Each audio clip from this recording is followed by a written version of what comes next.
지난주 우리 말씀은 그래서 하나님의 타이밍이다 라는 말씀이었어요. 토굴 감옥에서의 그 길고 길었던 그 기다림. 하지만 그 지루하고 고단한 기다림 속에서도 하나님 앞에 정금 같은 믿음의 사람으로 요셉은 만들어지고 있었습니다. 그리하여 요셉 자신을 향한 하나님의 타이밍을 경험하게 됩니다. 애굽왕 바로가 꿈을 꿉니다. 하지만 해석자가 아무도 없었습니다. 이때 술 맡은 관원장은 꿈을 해석하는 사람 요셉을 소개합니다. 바로 왕에게 불려가 만났을 때, 꿈을 해석해 주었을 때, 그리고 몇 가지 제안을 할 때에도 요셉은 오직 하나님만 드러냈습니다. 하나님께서 그분의 목적을 위해 그분의 때에 그분의 방법대로 역사하시도록 맡기는 온전한 믿음의 소유자 요셉. 마찬가지로 나를 향한 하나님의 타이밍도 반드시 있을 것인데, 그때 나도 요셉처럼 단련되어 순금 같은 믿음의 사람이 되자고 지난 시간에 함께 나눴습니다. 다음 세대 친구들 함께 말씀 암송하겠습니다. 시작. 살아계신 하나님의 말씀. 다시 살아계신 시작. 살아계신 하나님의 말씀. 그러나 내가 가시나니 그가 나를 단련하신 후에는 내가 순금같이 되어 나오리라. 욥기 23장 10절 말씀. 아멘. 아멘. 무고히 고소 당하고 감옥에 갇히고 또 다른 사람의 실수로 추가적으로 2년 동안 잊혀지는 등의 흥미있는 여러 사건들을 거친 후 요셉은 그 나라의 왕 앞으로 인도되었습니다. 거기서 요셉은 꿈을 정확하게 해석을 했고 바로 왕에게 깊은 인상을 남겨 갑자기 권력있고 부유한 사람이 되었습니다. 그 당시 시대에 관해 글을 쓴 대부분의 구약 학자들은 애굽은 수백 년 뒤에 화려하게 등장하는 바벨론을 제외하고는 고대의 다른 어떤 나라와도 비교할 수 없을 정도로 화려했고 부유했고 막강했다라고 기록하고 있습니다. 애굽은 엄청난 영향력을 가진 나라였고 부러움의 대상이 되는 교육의 장소였으며 막강한 군사력과 한없는 부를 소유한 나라였습니다. 그런데 그러한 나라의 최고 통치자가 요셉에게 다음과 같이 말했던 것입니다. 바로가 또 요셉에게 이르되 내가 너를 애굽 온 땅의 총리가 되게 하노라. 이제 야곱의 아들 요셉은 부와 권력과 힘을 가지게 되었습니다. 그리고 그에 걸맞게 중요하고도 권세 있는 사람의 외모를 갖췄습니다. 요셉은 왕궁의 옷을 입었고 금목걸이를 걸고 있었으며 왕의 반지를 끼고 있었고 나라가 제공하는 수레를 탔습니다. 요셉이 지나가면 이제 사람들은 절을 합니다. 그를 둘러싼 청동 갑옷을 입은 이집트의 군인으로 구성된 그의 경호부대원들이 모든 무릎을 꿇라. 이분께 존경을 표하라. 이분이 바로 총리 대신 요셉이시다 라고 고함을 쳤습니다. 이러한 모든 건세와 함께 요셉에게 새로운 이름이 주어졌습니다. 요셉은 결코 이 일을 먼저 스스로 시작하지 않았습니다. 그는 자신을 위해 새로운 이름을 선택하지 않았어요. 바로 왕이 그에게 사브낫 바네아라고 하는 이름을 주었습니다. 강조원, 똑바로 앉아. 어디서 발을 올리고 수중 발레를 여기서 하다니. 예배는 정확하게 훈련을 시켜야 돼요. 네, 사브낫 바네아라는 이름을 주어졌습니다. 지금으로 말하면 창시 계명을 했다는 거예요. 근데 그 이름의 뜻은 신이 말하여 살아있다는 뜻입니다.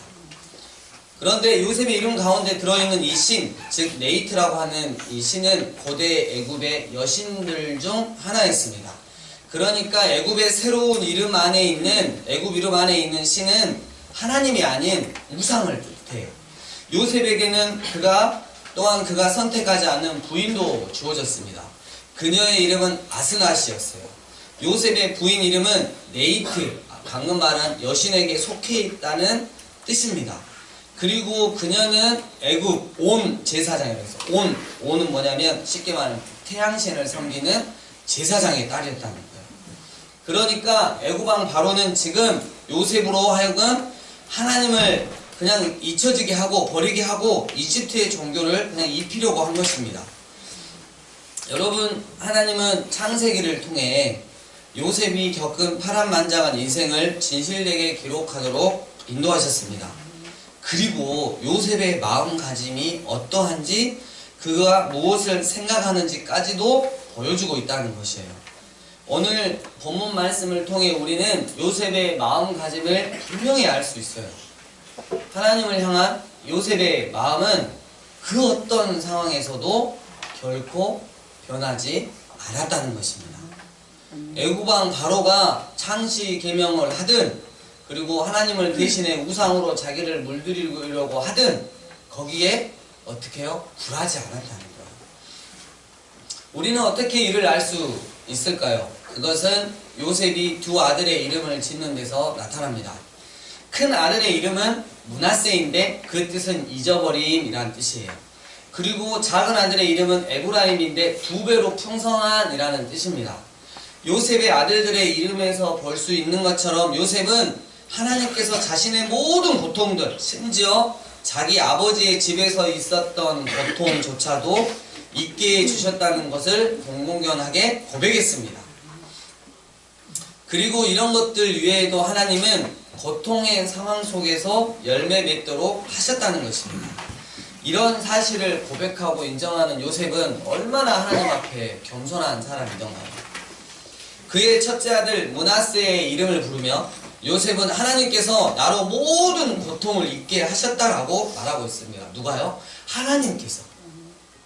내 지위가, 나의 권위가, 나의 물질적인 부요함이 모든 고통에서 잊어졌다는 게 아니에요. 오직 누구요? 하나님. 하나님을 이야기하고 있습니다. 첫 아이가 출생했을 때 여러분 요셉은 얼마나 기뻐했겠습니까? 아마도 요셉은 그의 아내 아스낫 옆에 서서 미소를 지었을 것입니다. 그리고 그녀의 손을 꼭 잡고 아들의 작고도 검은 눈을 바라보며 하나님께서 나로 잊게 하셨다. 하나님께서 나의 기억에서 고통을 제거하셨다라고 말합니다. 또 원래 의미가 두 배로 풍성하게인 둘째 아들 아브라함의 이름을 부르며 요셉은 하나님께서 나를 에브라임하게 하셨다. 하나님께서 나에게 두 아들을 주셨다. 하나님께서 전에는 고난만 주는 것 같았던 이곳에서 측량키 어려운 은혜와 복을 내게 주셨다 라고 말한 것입니다. 아들들의 이름에 자신의 삶을 통한 하나님의 역사하심을 상기시키는 의미를 부여함으로써 요셉은 하나님 앞에서 상황이 바뀌었다고 해서 상관없이 언제나 겸손한 태도를 보여 주었습니다. 하나님께서 나에게 주셨다라고 요셉은 인정했습니다. 요셉은 행복이든 불행이든 그 어떤 것이든 모두 하나님과 연관시키고 있습니다. 모든 것을 하나님의 사건으로 경험하고 있는 것입니다. 하나님의 사건으로서의 전환은 예를 들면 이런 것입니다. 그냥 두 학생이 있어요. 두 학생이 모두 청룡에서 S대 법대를 입학하였다고 합시다. 그런데 한 학생의 어머니는 이렇게 말합니다. 그동안 수고하셨다. 선물로 네가 원하는 것은 내가 다 사주마. 최신형 핸드폰, 쌍꺼풀 수술, 코 세우기, 명품 옷, 명품 가방, 그리고 너의 미역을 위해 태반주사, 배곡주사, 마늘주사도 받게 해줄 것이다. 아무튼 신나게 놀고 더욱 열심히 공부하여 법관이 되거라. 반면에 다른 한 학생의 어머니는 이렇게 말합니다. 그동안 수고하였다. 이 모든 것이 하나님의 은혜이고 선물임을 잊지 말아라. 하나님께 더욱더 감사하고 더욱 열심히 공부하여 하나님께 큰 기쁨이 되는 존재로 성장하거라. 여러분, 똑같은 사건을 한 사람은 땅의 사건으로, 다른 한 사람은 하나님의 사건으로 경험하고 있습니다. 그렇다면 우리는 우리에게 적용해 봐야 될 게 무엇이냐면 우리에게 일어난 사건을 우리는 어떤 사건으로 여기며 살아가고 있느냐 이거예요. 요셉은 항상 하나님의 사건으로 여기며 살아왔다는 거예요. 요셉에게는 막강한 권위가 주어졌습니다. 요셉은 방대한 저장 식량을 관장하는 열쇠를 쥐고 있었습니다. 요셉은 흉년이 심한 가운데서 풍부함을 주관하는 자였습니다. 이 흉년은 이제까지 온 세상이 결코 겪은 적이 없는 엄청나고 광범위한 흉년이었습니다. 왜냐하면 성경이 온 지면에 기근이 있음에 라고 말하고 있기 때문입니다. 물론 요셉의 아버지가 살고 있는 가나안 땅, 지금으로 말하면 이스라엘 땅에도 기근이 왔습니다. 이러한 상황 가운데서 요셉은 무엇을 했습니까? 요셉이 자신과 자신의 가족 또는 왕족 식구들을 위해 또는 이집트 땅만을 위해 많은 식량을 사재기에 둔 것이 아니었다는 거예요. 요셉은 모든 창고를 열어 식량이 필요한 사람에게는 누구든 식량을 팔았습니다. 각국 백성도 양식을 사려고 애굽으로 들어와 요셉에게 이르렀더니 요셉은 여러분 결코 자신의 특권, 자신의 지위, 자신의 경제적 힘을 자신의 유익을 위해 이용하지 않는 사람이었어요. 이게 바로 하나님의 사람입니다. 하나님의 도우심으로 요셉은 앞날에 생길 일을 예측할 수 있었습니다. 그러나 그는 결코 이러한 지식을 개인적인 사욕을 챙기는 데 이용하지 않았다는 것이에요. 7년의 풍년 기간 동안 요셉은 자신의 신실함을 증명해 보였습니다. 요셉은 자신의 권력을 남용하지 않았습니다. 조용하면서도 명석한 두뇌로 요셉은 곧 다가올 흉년의 기간들을 감당할 수 있는 충분한 양식을 비축했습니다. 그리하여 7년이 지난 후, 이 7년간의 풍년이 지난 후 여전히 바로는 뭐라고 말하냐면 요셉에게로 가라. 그는 나의 신임을 받을 만큼 성실한 사람이다. 그에게 가거라. 그가 너에게 무엇을 해야 할지를 말해줄 것이다. 만약 네가 지혜롭다면 그가 말한 것은 무엇이든지 할 것이다 라고 말했던 것입니다. 저자이자 목사인 진 게츠라고 하는 분은, 이 성이 진시가 아니에요. 외국인 이름이에요. 진 게츠라고 하는 분은 요셉의 경영 능력에 대해서 이렇게 요약을 해 놓았더라고요. 경영에 대한 집중적이고 경험 중심적인 수업을 받은 적이 없었다면 불과 30세였던 요셉은 전 세계적인 대과제를 결코 해결할 수 없었을 것이다. 그 수업은 애굽 왕의 치리대장 보디발의 집의 모든 일을 맡아서 했던 때부터 시작되었다. 이것은 지수들을 관리하게 되었던 감옥 생활 중에도 계속되었다. 그리고 13년 후에 요셉은 애굽 온 땅을 다스리는 위치에 오르게 되었다. 요셉을 향한 하나님의 계획은 하나님의 예정대로 되었다. 요셉의 준비 과정은 하나님께서 그에게 부여하실 가업에 적절하게 이루어졌다. 그리고 요셉은 각각의 시험을 통과했고 각각의 경험을 통해 배웠으며 하나님만 의지하는 방법을 배웠기 때문에 하나님께서 기회의 문을 여셨을 때 그는 준비가 되어 있었다. 요셉은 교만의 유혹에 넘어가지 않고 명성과 권력을 잘 감당했다. 요셉은 어렵고 압박받는 상황에서도 인내함으로 견뎠으며 자신이 해야 할 일을 성실하게 그리고 성공적으로 수행하였다. 요셉 그는 준비가 되어 있었다. 아멘. 여러분, 요셉은 마음이 청결한 자였고 그래서 하나님의 나라를 본 것입니다. 청결한 자의 여러분 또 하나의 중요한 특징은 부정이나 부패와는 전혀 관계가 없다는 점입니다. 리차드 푸스터는 돈, 섹스, 권력이라는 책을 썼습니다. 이 세 가지가 인류 최대의 유혹이라는 것입니다. 저도 동의합니다. 사실 세상 문제가 얽히고 설켜 복잡한 것 같아도 한꺼풀 벗겨내고 보면 이 세 가지 요소가 만들어내는 문제임을 우리는 금방 알 수 있습니다. 또한 이 세 가지는 하나님을 모르는 인간들에게 가장 강력한 힘을 지닌 것으로 평생에 걸친 추구의 대상이 됩니다. 특히 돈은 현대인들에게는 거의 신적인 권위와 능력을 가지고 있습니다. 돈 앞에 이데올로기도, 지위도, 학벌도, 전통도, 가정이나 국가도, 심지어 교회까지도 머리를 숙일 정도입니다. 예수님도 그 돈의 힘을 알고 계셨습니다. 마태복음 6장 24절, 한 사람이 두 주인을 섬기지 못할 것이니 혹 이를 미워하고 저를 사랑하거나 혹 이를 중히 여기고 저를 경히 여김이라. 너희가 하나님과 재물을 겸하여 섬기지 못하느니라. 돈이 신적인 존재가 되었단 말입니다. 돈이 우리를 파괴할 수 있는 것은 우리 속에 있는 탐욕과 직통으로 결탁하기 때문입니다. 우리 안에 숨겨진 탐욕과 돈이 결탁하는 순간 사단은 더 많이 가지라고, 더 많이 부추겨 놓으라고 충동질합니다. 남의 것을 빼앗도록 부추깁니다. 그래서 방해가 되는 요소는 형제이든 나라이든 교회이든 그 무엇이든 제거해 버립니다. 그러나 요셉은 마음이 청결한 사람이었습니다. 그는 하나님을 만난 사람이었고 자신에게 내려진 하나님의 사명을 본 사람이었습니다. 하나님의 사명을 본 사람은 시시한 것에, 세상적인 것에 절대 연연해 하지 않습니다. 자신에게 부여된 모든 것을 하나님의 사명을 완수하는 데 사용합니다. 그런 사람은 남의 것을 빼앗지 않고 오히려 자신의 것을 내어줍니다. 우리 주님도 자신의 목숨까지도 내어주셨습니다. 그래서 부패하는 아무런 관계도 없는 분이었습니다. 요셉에게 1인 지하 만인 지상의 절대 권력이 주어졌습니다. 이집트 왕 바로가 말합니다. 나는 바로라. 애굽 온 땅에서 네 허락 없이는 수족을 놀릴 자가 없으리라.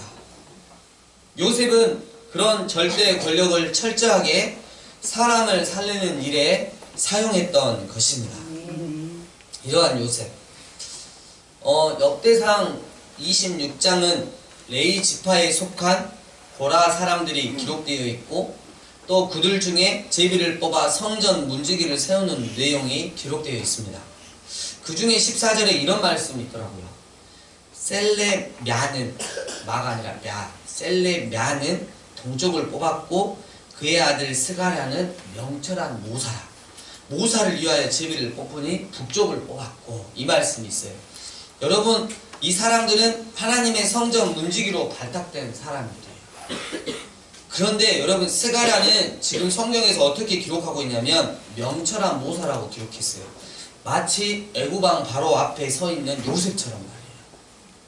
마음만 먹으면 얼마든지 더 출세할 수 있고 더 높은 곳에 올라갈 수 있는 사람이었다는 거예요. 그런데요 여러분 스가랴는 자신의 아버지의 뒤를 이어 북쪽 방을 지키는 문지기가 되었습니다. 정문을 지키며 폼 잡는 자리도 아닙니다. 북쪽 끝방 그 방을 혼자서 하루 종일 지키는 것입니다. 그런데도 그는 기꺼이 하나님의 성전 문지기가 되기를 희망했고 되었습니다.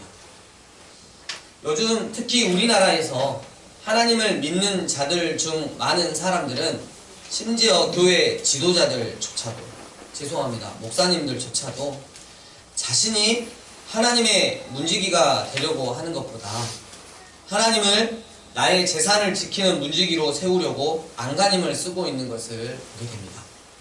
하나님, 제가 이렇게 신앙생활 잘하고 있으니까 제가 이렇게 목회하고 있으니까 제 재산 좀 잘 지켜주시고 제 자녀들도 좀 잘 지켜주시고 많이 불려주세요.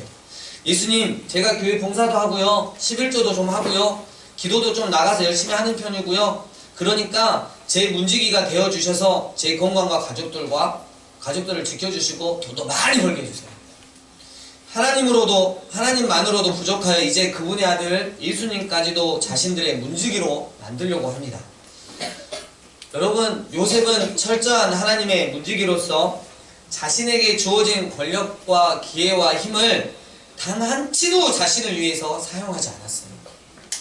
생명을 살리는 일에, 그래서 하나님의 사명을 완수하는 일에 사용했던 것입니다.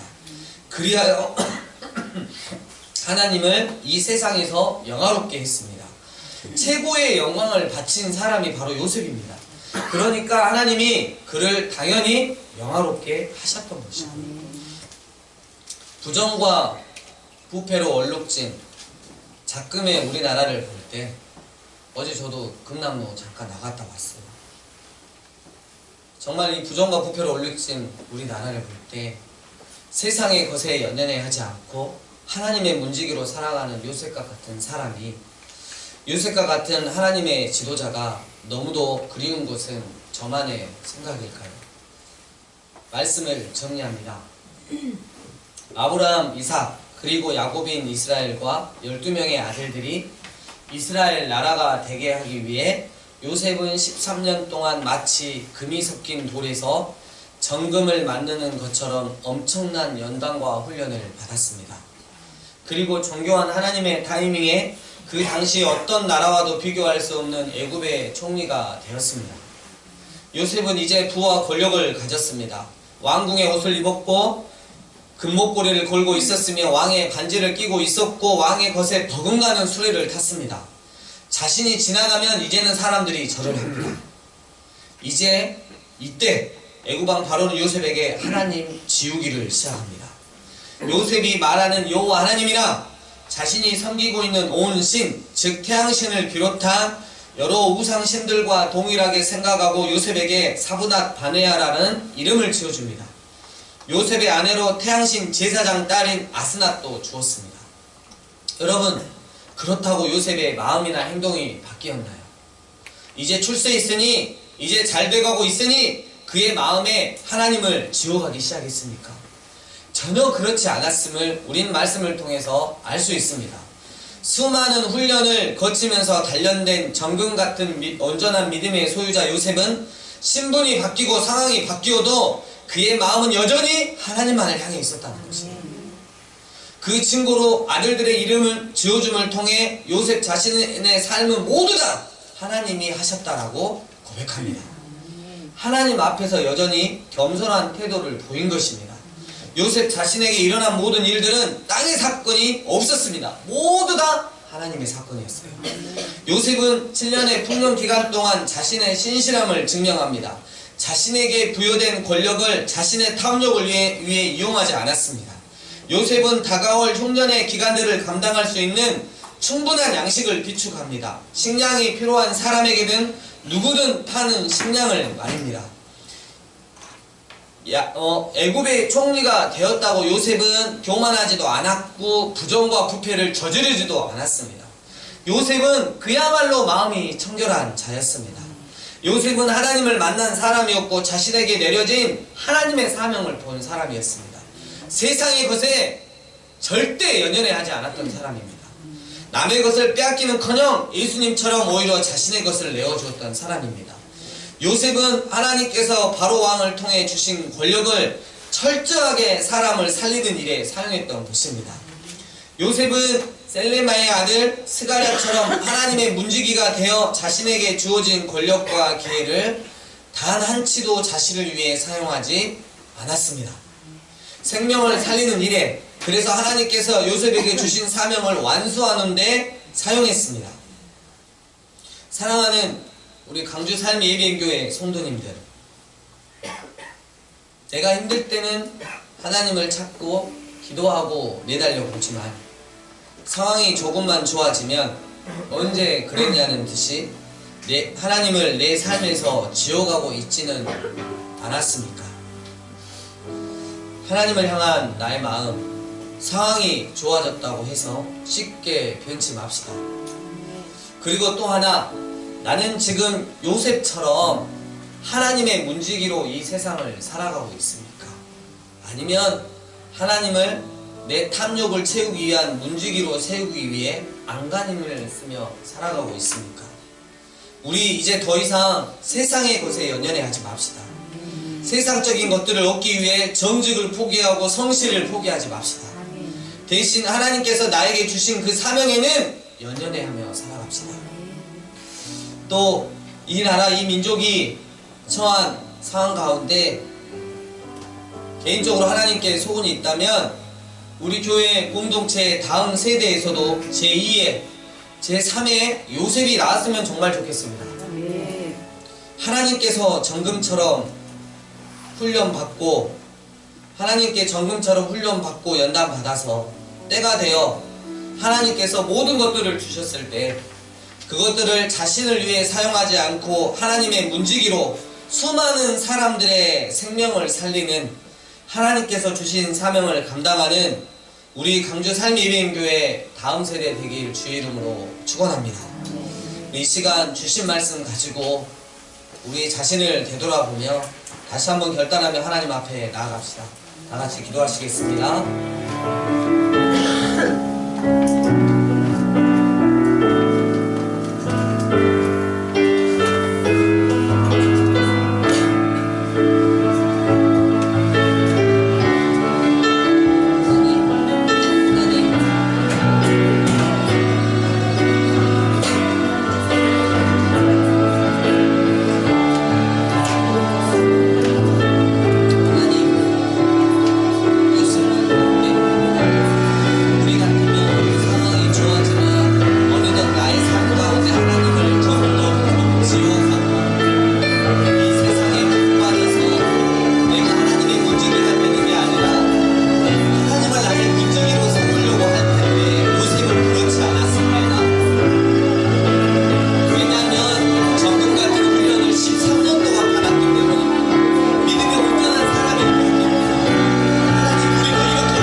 진실하게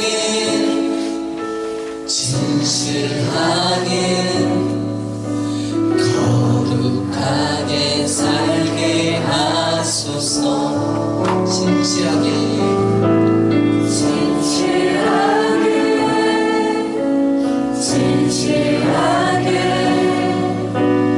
거룩하게 살게 하소서. 진실하게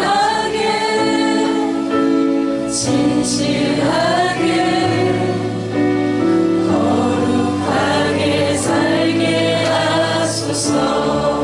하나님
나의 마음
살아계신 주님, 요셉을 통해서 우리에게 또 귀한 하나님의 마음 흘러보내주신 거 감사합니다. 하나님, 그 어떤 상황 가운데서도 변치 않는 믿음 허락하여 주시고 땅의 사건의 소유자가 아니라 하나님의 사건의 소유자가 되게 하여 주시옵소서. 하나님, 특별히 우리 다음 세대 제2의 제3의 요셉과 같은 믿음의 사람들이 나올 수 있도록 은혜 베풀어 주시고 특별히 하나님, 이 나라와 이 민족 어려운 가운데 있습니다. 주님의 마음으로 기도할 때 주님, 이 나라 올바르게 세워주실 줄 믿습니다. 마지막 때 주님께 기이 쓰임받는 이 나라와 이 민족 되게 하여 주시옵소서. 주님 삶 가운데 우리를 지켜주시는 은혜 감사하여서 열의 하나를 구분하여 또 감사 제목 함께 감사 예물 함께 올려드립니다. 하나님 흠양하여 주시고 하나님 나라 위에 기이 사용하여 주시옵소서. 언제나 물질보다 하나님을 소유해서 풍성하고 풍족한 삶을 살 수 있는 우리 성도님들 되게 하여 주시옵소서. 주님 사랑합니다. 다시 오실 예수님 이름으로 기도드립니다. 아멘. 이제는 우리 주 예수 그리스도의 은혜와 하나님 아버지의 크신 사랑과 성령님의 교통하심이 하나님의 문지기로서 살아가겠노라고 결단한 요셉과 같은 삶을 살겠노라고 결단한 우리 강주 삶의 예배교회 성도님들 머리 위에와 그분들의 삶 위에 특별히 이 다음 세대 위에 이 강주 도심과 이 나라와 이 민족 위에 이제와 영원토록 함께 있을지어다. 아멘.